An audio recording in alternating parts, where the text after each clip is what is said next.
Subscribe to our YouTube channel and press the bell icon for the latest updates. How to turn on photo tagging on Twitter. Log into your Twitter account if you are not already logged in. Click on the More tab in the left sidebar. Click on the Settings and Support from the pop-up menu.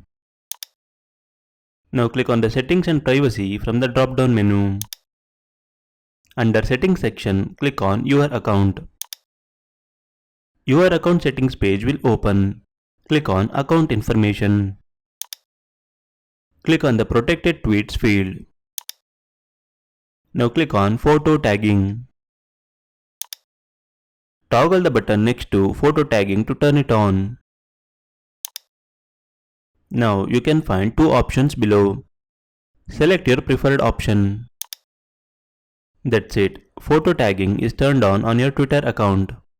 This is how you can turn on photo tagging on Twitter. Thank you for watching.